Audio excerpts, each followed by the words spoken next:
Hello guys! Welcome to my channel. Magandang hapon po sa inyong lahat. Magandang araw po. Ako po ay si John. Ang inyong tarot reader card for today. And have a nice day everyone. So, let us start our reading guys. Our reading for Taurus.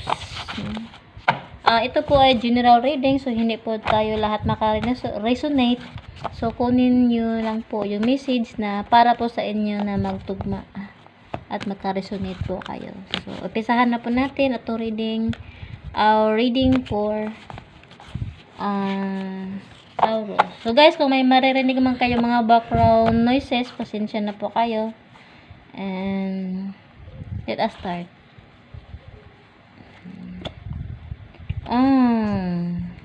Five of Cups. So, 5 of Cups, guys. Para bang sinasabi sa barahan na yan, para bang natatapon lahat, no? Para bang natapon yung mga pangarap mo siguro, Taurus. Para bang sinasabi mo na, susuko na ako. So, kaano man yan, Taurus, no? Huwag kang manghihinayang. Dahil may natitira pa pong 2 cups, and may naghihintay po para sa'yo.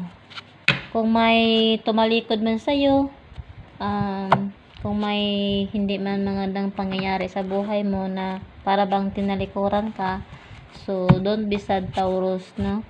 Dahil may naghihintay sa'yo na 2 cups, no? So, wag kang maghihinayang sa nawala, sa natapon mo. Parang ganun. And the next is Ace of Cups. Tama po, Taurus, no? Ace of Cups, no? May paparating sa iyo na malaking biyaya. Malaking biyaya na paparating, blessings, no? Paparating. Ace of Cups. Puno-puno yung cups, no? Umaapaw yung blessings na paparating sa iyo. So, yung sinasabi ko na kung ano mang yung natapon, ano mang nangyari, ano mang nawala sa iyo, may paparating sa iyo. Sobra-sobra yung ibinigay sa iyo na ating Panginoon, sa ating universe. So, the next is 7 of Wands, no? Magbubunga lahat ng tinatanim mo.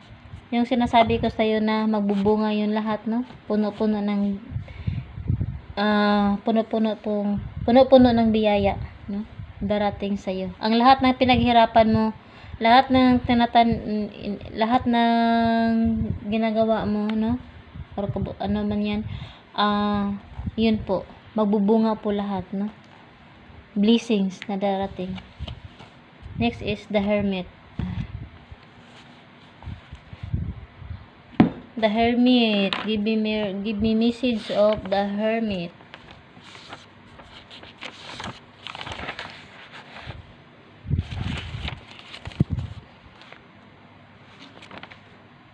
The Hermit po, Taurus, is sorry po. The Hermit is meditation, solitude, or consciousness, no? Puno po ka ng meditation na, no? Para sa sarili mo.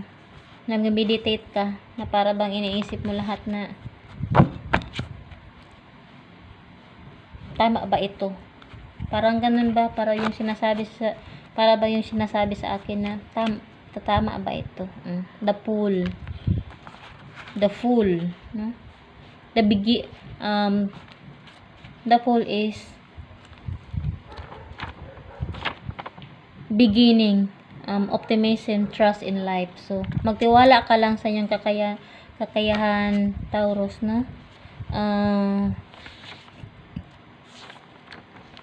May beginning na parating para sa iyo, no?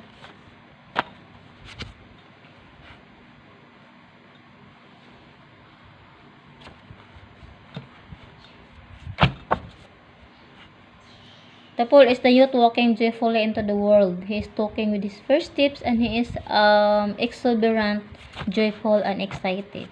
Excited ka para sa iyong buhay. excited ka para sa iyong kakayahan, no? But so kung maabot man yung lahat mo, no? Kung ano mang i-encounter mo,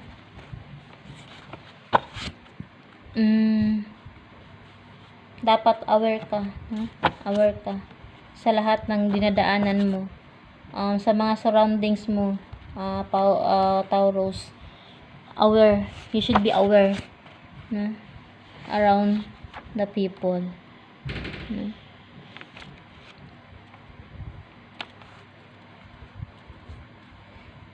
May bago kang journey na paparating para sa buhay mo. So, yun po, Taurus, no?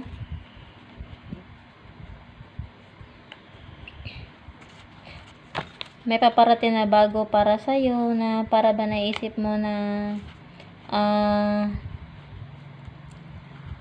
mangyayari ang lahat ng bagay para sa iyo, sa iyong buhay. Marami kang opportunities na paparating. Para ba naghihintay sa iyo ang mundo, explore and develop. Para bang wala ka nang ipinag-alala para sa sarili mo, na yun na. Parang sinasabi mo na ito na ang buhay ko ngayon, no?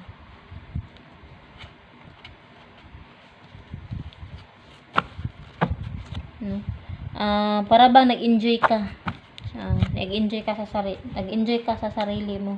Parang ganun sinasabi. Page of Wands.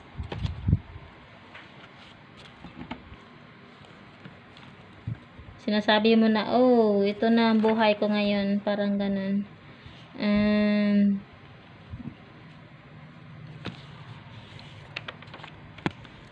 Para bang ayaw mo nang pakawalan na.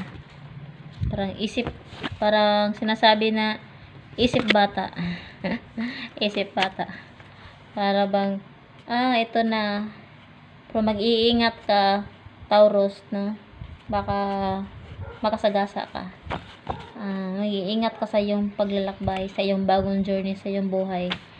And ayun po, no? Taurus, may good news, no? May good news na paparating sa iyo.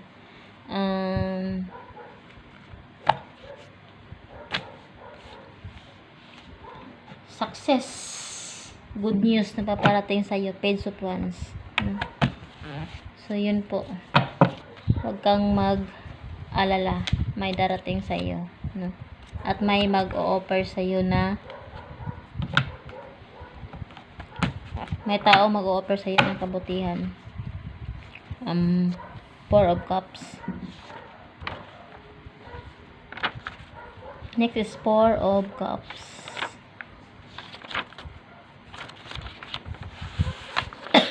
Sorry po. Naubo lang po ako. And Four of Cups. Give me message. Four of Cups. Boredom, dissatisfaction, what is being offered. So, yun po, Taurus, kung, di ba, sinasabi ko sa iyo kanina na may parating na bagong journey sa iyong buhay. Blessings, good news. So, para bang hindi ka na kontento doon, so, huwag mong iaksaya, Taurus, i-grab mo na yung opportunity na bagong journey para sa iyong buhay. Ace of Swords. Ace of Swords. May bagong magbubukas na opportunity. Yan po. Sinasabi ko po kanina, Taurus, na may magbibigay sa iyo na opportunity. So, yan po, Ace of Swords, no? May paparating sa iyo na bagong opportunity or idea na magbubukas sa iyo para sa iyo. So, huwag kang manghihinayang. Tanggapin mo 'yun ng buong buo, no?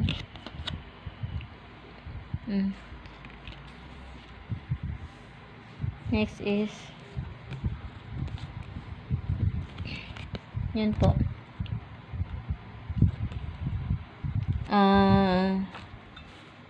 Four of Wands, no? Four of Wands is celebration. Ayun na po, Taurus. I-celebrate mo na yung success mo, bagong journey na darating, na ibibigay sa'yo ang biyaya, no? So, celebrate na Taurus, no? So, huwag mo hayaan yan, mawala yan lahat ng blessings mo. Hayaan na po, no? Celebration. So, mag-celebrate ka na sa iyong tagumpay, sa iyong journey, sa bago mong journey. So, yun po,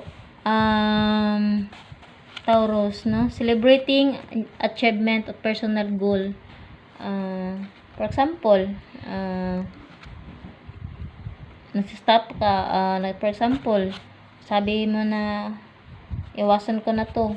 For example, iwasan ko na tong bisyo ko. Example, or iwanan ko tong pag-smoke ko, pag-smoking, parang ganun. Or, you can may also, you have achieved a level or inner harmony and stability, or stability sa imong kaperahan, baka ron, o sa imong trabaho, parang ganun, nagsiselebrate ka. Parang ganun po ang nangyayari, no? So, yun po ang ating message po, no? For Taurus, no? Mag-celebrate ka na, Taurus, dahil dun ay i-celebrate mo yun, yung bagong journey mo, no? Or i-celebrate mo. At ang bottom of the deck is the Lovers. The Lovers po, Taurus, no, nagsasabi po yan, the Lovers is represent relationship and choices, no? Yun po. You should be choose, no? Nag-represent po yan sa pag-ibig, no? Relationship, no? Choice mo. Choose your relationship. Temptation of the heart, or choose a potential partner, no? So, para bang, kung, for example, sa pag-ibig man, yung nangyayari, sa iyong buhay, so, yun, paparating yun. May paparating na pag-ibig, no? Indicate some decision about existing relationship, no?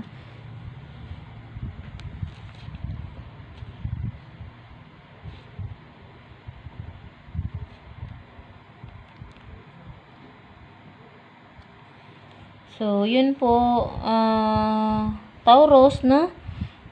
Mag-celebrate ka sa iyong bagong journey, sa pag-ibig man yan, sa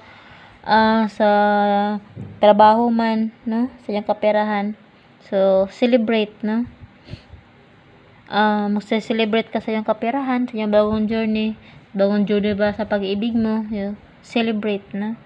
Choose wisely pagdating sa pag-ibig. So, wag pa dalos-dalos. Wag kang manghihinayang kung anong nawala sa iyo, dahil may darating pa na pagbabago sa iyo, sa iyong lahat, na puno-puno ng biyaya, no? So, yun po yung ating message for Taurus today. So, Taurus, have a nice day. Thank you for watching, guys, and God bless us. Bye.